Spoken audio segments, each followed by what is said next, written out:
Hello everyone, welcome to geopolitics. Bharat और middle east का जो रिश्ता है वो बहुत ही ज्यादा इंपॉर्टेंट हो गया आज के दिन में। और अगर 2014 से पहले की बात करें तो इंडिया मिडिल ईस्ट की तरफ जब देखता था ओनली टू थिंग्स के लिए देखता था। दैट इज कि ऑयल वहां से मिल जाए और दूसरा नेचुरल गैस हम वहां से ले लें। मतलब कि एनर्जी जो पर्पस था उसी के दृष्टि से हम मिडिल ईस्ट को देखते थे। लेकिन 2014 के बाद अभी अगर देखा जाए तो इंडिया का जो कोऑपरेशन है मिडिल ईस्ट के साथ वो बहुत ही ज्यादा डाइवर्सिफाई हो चुका है।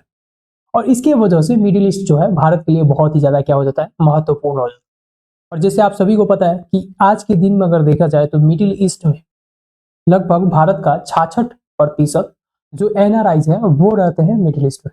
और सबसे टॉप डेस्टिनेशन तो आपको पता ही है, यूएई हो गया, कतर हो गया, कुवैत हो गया, सऊदी अरबिया हो गया एंड सो ऑन।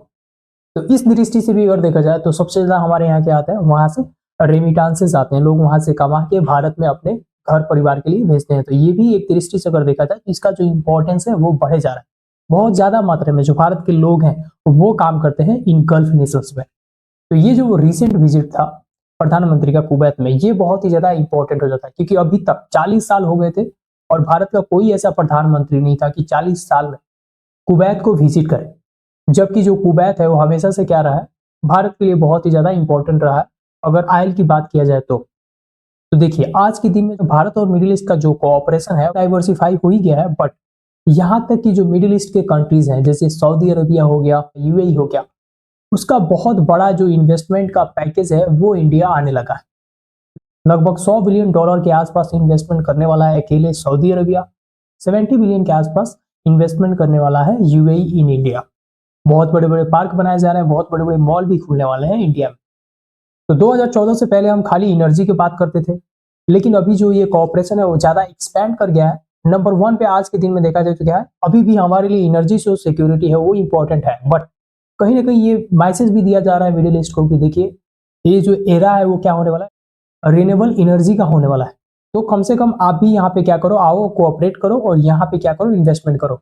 यहाँ पे इंडिया इन कंट्रीज को परसुएट कर रहा है कि ये लोग क्या करें, ज्यादा से ज्यादा क्या करें, वो लोग पैसे इसमें इन्वेस्ट करें। जिसकी वजह से जो गल्फ नेशन है, यहाँ पे समझने वाली बात यह है कि गल्फ नेशन का जो प्राइमरी सोर्स ऑफ इनकम है, प्राइमरी जो उनका पैसा आता है वो आता है कहाँ से, ऑयल और गैस से।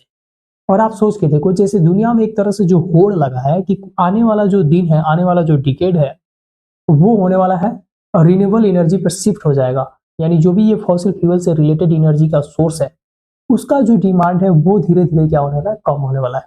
और उसके बाद जो गल्फ नेशन है उसका क्या होगा, क्योंकि ऑयल का जो मार्केट खत्म हो जाएगा तो how they can manage their population. तो इसी की वजह से गल्फ नेशन के जो प्रमुख कंट्रीज हैं जैसे सऊदी अरबिया, यूएई हो गया, कतर हो गया, कुवैत हो गया, ये लोग भी अपने इन्वेस्टमेंट को डाइवर्सिफाई कर रहे हैं, इकोनॉमी को डाइवर्सिफाई कर रहे हैं। और सारे कंट्रीज के साथ ये लोग क्या कर रहे हैं, अपना जो रिश्ता है उसको मजबूत किए जा रहे हैं। सेकेंड नंबर पर अगर बात करें कि इंडिया के लिए क्यों इंपॉर्टेंट है मिडिल ईस्ट, तो वो है counter terrorism cooperation. Counter terrorism cooperation में मिडिल ईस्ट बहुत ज्यादा हद तक मदद कर सकता है भारत का।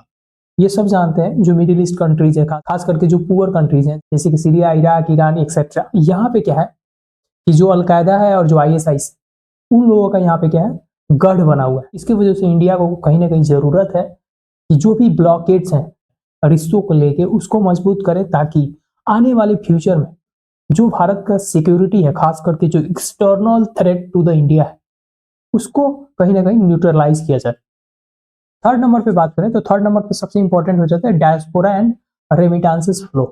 मतलब कि हमारे जो भारत के लोग हैं जो भी रह रहे हैं इन कंट्रीज में, खास करके यूएई हो गया, कतर हो गया, कुवैत हो गया, ओमान हो गया, सऊदी अरबिया हो गया, यहाँ पे बहुत ही ज्यादा मात्रा में जो हमारे भारत के लोग हैं यहाँ पे रहते हैं।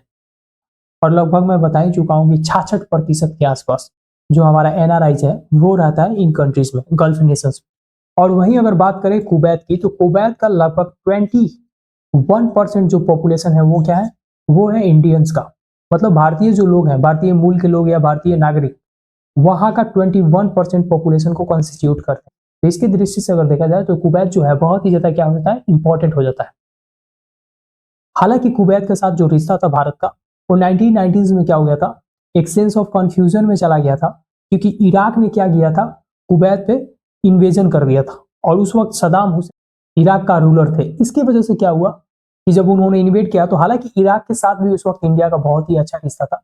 सद्दाम हुसैन कभी भी इंडिया के जो इंटरेस्ट है उसको हर्ट करने की पॉलिसी को कभी नहीं अपनाया।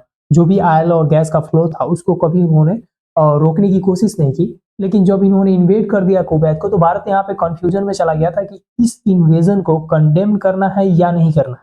अगर इस इन्वेजन को कंडेम करता, इराक के साथ रिश्ते खराब होते, यानी सद्दाम हुसैन के साथ रिश्ते खराब हो जाते, और अगर चुप रहता तो कुवैत इसको एक तरह से पॉलिटिकल मैसेज लेता है कि इंडिया हमारे साथ खड़ा नहीं है।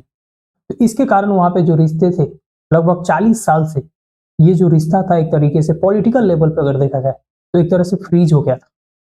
बट फाइनली जो पीएम का ये विजिट है इसके वजह से एक कहीं ना कहीं यहाँ पे पॉलिटिकल मैसेज भी है कि you are really important to us, and जो भी सिकवे गिले हुए हैं पास्ट में उसको भुला के एक नया एरिया ऑफ कोऑपरेशन जो है उसमें अपने बायलैटरल टाइज को लेके चलते हैं और यहीं से एक नया चैप्टर का भी शुरुआत करते हैं। और कुवैत को अगर देखा जाए तो कुवैत एक बहुत ही ज्यादा न्यूट्रल कंट्री की तरह काम करता है।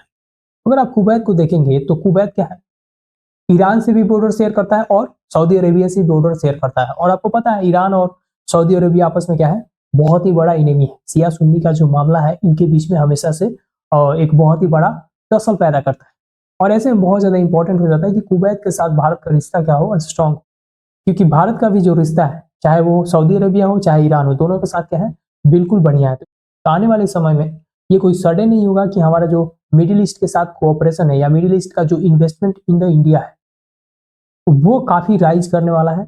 इंडिया के लिए अगर बात किया जाए तो एक बहुत ही पॉजिटिव पॉइंट भी होने वाला है। वो कैसे होने वाला है, तो वो ऐसे होगा कि इंडिया चाहता है कि क्या करे, ग्लोबल साउथ का लीडर बने। और यहाँ पे बहुत ज्यादा इंपॉर्टेंट हो जाता है कि जो भी डेवलपिंग कंट्रीज है वो क्या करे, इंडिया पे ट्रस्ट करे। जब इंडिया के पास इतना ज्यादा ट्रस्ट होगा तो उसके साथ क्या होगा कि इंडिया का एक तरह से अगर देखा जाए तो यूएन का जो रिफॉर्म का प्रोसेस है उसमें भी काफी हेल्प होगा। और यूएन को कैसे मोर डेमोक्रेटिक बनाया जाए इसमें भी ये कंट्रीज बहुत हद तक मदद कर पाएंगी। आई होप ये पूरा मामला आपको समझ में आया होगा। See you in the next video. Thank you.